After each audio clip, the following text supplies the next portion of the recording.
नमस्ते दोस्तों, मैं श्वेता मिश्रा यूपी 65 आप लोगों के बीच में एक छोटी सी कहानी लेकर आई हूँ, जिसकी जैसी दृष्टि जैसी नीति उसकी वैसी दृष्टि। जो जैसा सोचता है वो वैसा इंसान दूसरों को भी वैसा ही सोचता है कि वो भी इंसान वैसा ही होगा। लेकिन कहते हैं कि जो जैसा सोचने वाला होगा वो वैसा ही सोचेगा, उसे कोई बदल नहीं सकता। देखते हैं कि नीति शास्त्रों में कहा गया है कि कुछ भी अनुभूति कर दें दूसरे की स्थिति जान लेनी चाहिए, क्योंकि अगर स्वयं अच्छे होंगे तो दूसरा कोई भी अच्छा होगा। अगर आप स्वयं अच्छे नहीं हैं तो आप दूसरे को भी अच्छा नहीं पाएंगे। तो कहते हैं कि पापी को सारे पापी दिखाई देते हैं और धर्मी को सारे धर्मी ही दिखाई देते हैं। ऐसे ही इसी से जुड़ा एक प्रसंग है जो कि मैं आप लोगों के बीच में शेयर करना चाहती हूँ। महाराजा युधिष्ठिर ने अश्वमेध का यज्ञ करवाया। महाराजा युधिष्ठिर जो थे वो बहुत बड़े प्रतापी राजा थे, तो वो अश्वमेध का यज्ञ करवाए और यज्ञ में सभी प्रमुख संत महात्मा ऋषिगण और विद्वान तथा विभिन्न राज्यों से लोगों को, पंडित पुरोहित सबको बुलवाया और भगवान श्री कृष्ण ने युधिष्ठिर को अत्यंत मूल्यवान वस्तु दी। जब सभी लोग वहाँ पे उपस्थित हो गए तो भगवान श्री कृष्ण ने अत्यधिक मूल्यवान वस्तु उनको दी और बोले कि ये यहाँ पे सभी लोग जितने भी जन उपस्थित हैं, इन सब में से तुमको जो अच्छा दिखाई देता है, जो सबसे श्रेष्ठ है, सबसे बढ़िया है, कर्तव्य बढ़िया हो, व्यक्ति का आचरण बढ़िया हो, व्यक्ति बढ़िया हो, तो ये तुम जो मूल्यवान वस्तु है वो उसको तुम दे दो। तो वो मूल्यवान वस्तु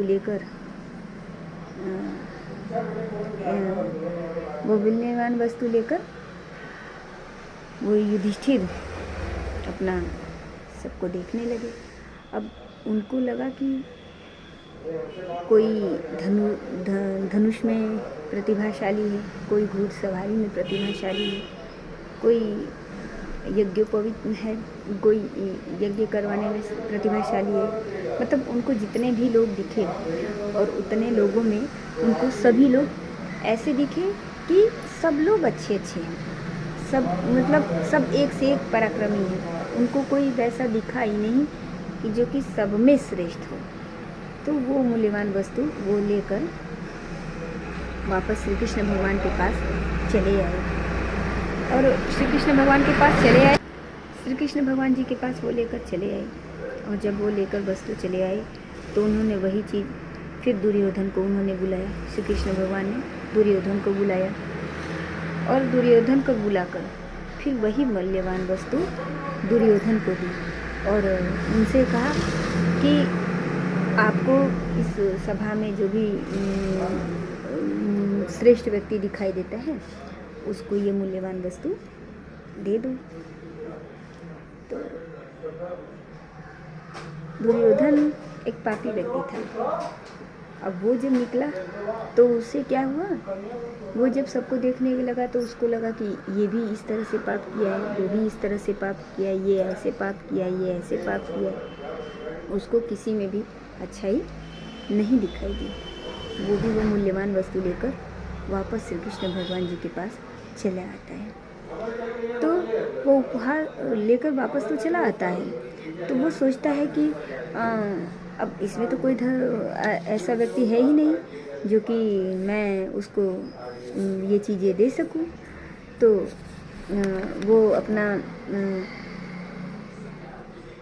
जब श्री कृष्ण जी के पास पहुँचे तो श्री कृष्ण जी ने क्या कहा कि दुखी व्यक्ति जो होता है, दुखी व्यक्ति जो होता है वो अगर बाहर के लोगों को देखेगा, सब लोगों में दुख, वो अपने दुख को भूल जाता है। सुखी व्यक्ति जो होता है दूसरों के सुख को देखता है तो वो अपने सुख को भूल जाता है। तो ऐसे ही जैसी जिसकी दृष्टि और वैसी उसकी नीति। तो युधिष्ठिर जी एक अच्छे व्यक्ति थे, तो उन्हें सभी लोगों में अच्छाइयाँ दिखाई दी। युधिष्ठिर पापी था, इसलिए उन्हें उसको अंदर सभी लोग वैसे ही दिखाई दिए, पापी ही दिखाई दिए। तो इस कहानी से हमें क्या तात्पर्य मिलता है कि जो जैसा व्यक्ति होता है वो दूसरों को भी वैसा ही समझता है। अगर अच्छा व्यक्ति है तो वो दूसरों को अच्छा समझेगा, बुरा व्यक्ति है तो वो दूसरों को भी बुरा ही समझेगा, उसके अंदर में भी बुराइयां ही ढूंढेगा। इसी कहानी के साथ मैं श्वेता मिश्रा आप लोगों के साथ अपनी वाणी को विराम देती हूँ। आगे फिर इसी पर कोई नई और एक कहानी लेकर आप लोगों के साथ फिर से यही बात शेयर करते हैं, फिर से एक कहानी लेकर आते हैं। और आप लोगों के आशीर्वाद और प्रेम का कि मैं वो हूँ कि आप लोग मुझे अपना आशीर्वाद दीजिए, प्रेम दीजिए, मेरे चैनल को सब्सक्राइब कीजिए, लाइक कीजिए, कमेंट कीजिए। नमस्कार।